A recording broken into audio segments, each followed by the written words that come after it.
एक बात और यहां विद्वानों को कहेंगे, राम जी के 5 बाप थे। 5 कितने? राम जी के 5 पिताजी हैं। विचित्र बात है, स्वीकार करना बड़ा मुश्किल है, पर सत्य बात है। 5 पिता। पहले पिता अग्निदेव। सुनना, राम जी के 5 पिता, ये तुम्हें कहीं लेख में नहीं मिलेगा। और पूछ भी मत लेना कि किस लेख में है, क्योंकि हमारी तो छोटी सी कुमति है, तो बता रहे। मती तो है ही नहीं, कुमति है। पहले राम जी के पिता हैं अग्निदेव। भाई साहब ने एक अच्छा सवाल पूछा है। I am sorry, I answer in Urdu because the programme is in Urdu and I believe you can understand Hindi. माशाल्लाह, my Hindi is also not that good, it is simple with all the grammatical errors. भाई साहब ने सवाल पूछा है, कहा है कि उन्होंने मेरी तकरीर सुन चुकी है और कुछ बातों पे उसे एतराज़ है, और उन्होंने कहा उनके दोस्त से कि जाकिर कहते नात से पति मस्ती, और मैं इसमें नहीं मानता हूँ, क्या मैं कुछ सवाल पूछ सकता हूँ? मैंने बोला बेशक। और उनके सवालात में उन्होंने कहा कि जब मैं कहता हूँ कि अल्लाह सुब्हाना व तआला ने बेटा नहीं जना, लेकिन उन्होंने भगवत गीता के 2 श्लोका का जिक्र किया, और एक श्लोक में लिखा था कि श्री कृष्ण कहते हैं कि मैं आपका पिता हूँ, मैं आपका माता हूँ। तो ये सवाल करने वाले कहते हैं कि मैं मानता हूँ कि खुदा बेटा नहीं जनता, God can not beget a son, लेकिन आम सन हो सकता है। आम son, for example, if you read the Bible, Bible says in the book of Romans that all those who are led by the Spirit of God, they are sons of God. जो भी अल्लाह के अहकामात को मानता है वो अल्लाह का बेटा है। उस अंदाज में अगर आप कहते हैं कि हम भगवान के बच्चे हैं, I have got no problem, हम भगवान के बच्चे हैं। मिसाल के तौर पे अगर कोई ज़ईफ इंसान अगर मुझे कहेगा या कोई नौजवान को कहता है बेटा इधर आओ, तो वो फौरन बोलेगा जी चाचा जान, और आएगा। लेकिन अगर कहेगा कि आप मेरे जने हुए बेटे हैं इधर आओ, तो वो उसको एक लाफा मारेगा। बेटा मतलब सन, वो छोटा आदमी है, ही इज गिविंग रिस्पेक्ट। मिसाल के तौर पे मेरे इंट्रोडक्शन में शेख फैजुर रहमान ने कहा कि शेख दीदात ने कहा डॉक्टर जाकिर नाइक को बेटा, और फिर बेटा मतलब मैं उनकी इज्जत करता हूं, वो मेरे वालिद के समान है। लेकिन अगर वो लिखते थे कि मेरा जना हुआ बेटा, तो प्रॉब्लम है। आप समझ रहे कि नहीं? This is the language.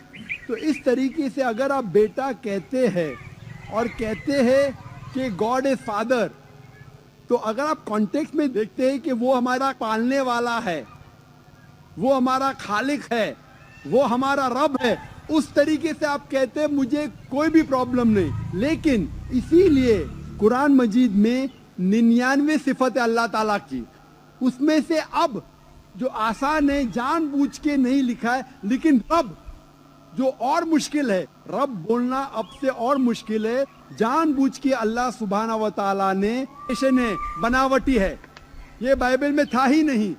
और वो क्रिश्चियन स्कॉलर्स ने ये लफ्ज को बाइबल के बाहर उठा के फेंक दिया है। इसी तरीके से आपने जो कहा कि भगवत गीता में लिखा है, श्री कृष्ण कहते हैं कि मैं माता हूं, मैं पिता हूं, इन कॉन्टेक्स्ट मुझे प्रॉब्लम नहीं है। हालांकि मैं नहीं कहूंगा कि खुदा हमारे वालिद है। क्यों? क्योंकि लोग को गलत फहमी हो सकती है। लेकिन अगर कोई इंसान सही कॉन्टेक्स्ट में कहता है कि हम अल्लाह के बच्चे हैं, मुझे कोई एतराज नहीं, लेकिन जने हुए नहीं। इसी तरीके से आप पढ़ेंगे गीता, वेद। वेद सबसे ऊंची किताब है। वेद के बाद आता है उपनिषद, उपनिषद के बाद आता है इतिहास। तो अगर आपको जानना, इतिहास के अंदर महाभारत का एक हिस्सा है भगवत गीता।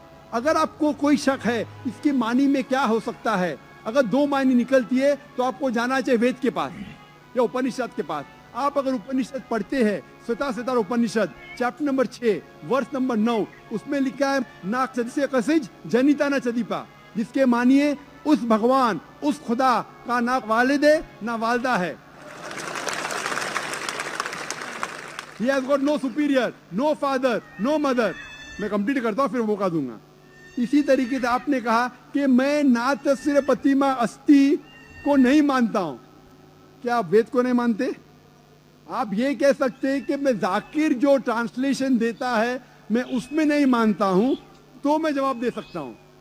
तो आपके भगवत गीता का जवाब तो दे दिया हूं, लेकिन पहले जब आपने कहे ना तस्वीर प्रतिमा अस्थि, ये हवाला है Shvetashvataropanishad chapter number 4 verse number 19, और आता है Yajurveda chapter number 32 verse number 3 में, जहां लिखा है न तस्य प्रतिमा अस्थि। प्रतिमा एक संस्कृत वर्ड है। अगर आप संस्कृत डिक्शनरी में जाएंगे, लिखा है कि प्रतिमा के मानी है बुत, के मानी है फोटोग्राफ, के मानी है स्टैच्यू, उसके मानी है स्कल्पचर। तो जब वेद और श्वेताश्वेतर उपनिषद में आता है ना तस्य प्रतिमा अस्थि, उस खुदा की कोई प्रतिमा नहीं, उस खुदा का कोई बुत नहीं है, उस खुदा की कोई तस्वीर नहीं, उस खुदा का कोई फोटोग्राफ नहीं, कोई स्कल्पचर नहीं। तो ये मानी है। अगर आपको संस्कृत नहीं पता है तो आपको जाना चाहिए संस्कृत डिक्शनरी में, और हमारे इस्लामिक रिसर्च फाउंडेशन में अल्हम्दुलिल्लाह संस्कृत डिक्शनरी है। फिर हम कह सकते हैं कि मानी में आप मानते कि नहीं मानते। तो इसीलिए कुरान में लिखा है सूरह नहल में सूरा नंबर 16 आयत नंबर 43 में, और सूरह अंबिया में सूरा नंबर 21 आयत नंबर 7 में, फस्अलू अहल ज़िक्री इन कुंतुम ला तालमून। अगर आपको नहीं पता है तो उससे पूछिए जो इस मैदान का माहिर है। और जो मैं कह रहा हूं, आपको कई कमेंट्री दिखाऊंगा जो अल्हम्दुलिल्लाह हिंदू पंडितों ने लिखी है। आप अगर आर्य समाज की किताब पढ़ेंगे तो जो मेरी तकरीर है वो खुद मैं अपने जहन से नहीं कहता हूं, मैं तहकीक करता हूं और हवाला भी देता हूं। वो अलग बात है कि आपको इल्म नहीं होगा संस्कृत का, इसीलिए आप इस बात में नहीं मानते। I hope that answers the question brother. Yeah, I would like to continue if you don't mind.